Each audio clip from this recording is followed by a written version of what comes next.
राज्य सरकार मुंबई हायकोर्टाच्या वांद्रेमध्ये होणाऱ्या नूतन इमारतीचं कंत्राट रद्द करण्याच्या तयारीत तब्बल 7 महिने उलटल्यानंतर सुद्धा हायकोर्टाच्या मार्गदर्शक कमिटीनं नव्यानं बांधल्या जाणाऱ्या इमारतींचा आराखडा मंजूर न केल्यामुळे सरकार हे टेंडर रद्द करणार।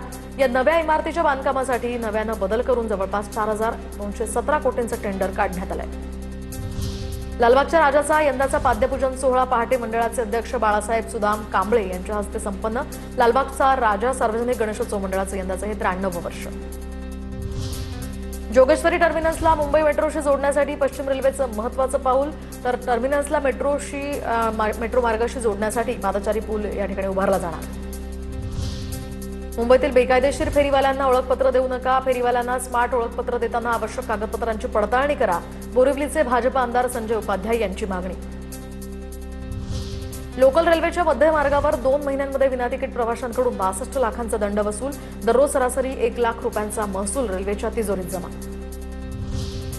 पुणे शहरामध्ये सोमवारपासून 1 दिवसाआड पाणी पुरवठा होणार। प्रशासनाला नियोजन करण्याच्याही सूचना। खडकवासला धरण साखळी क्षेत्रामध्ये कमी पाणीसाठा उपलब्ध।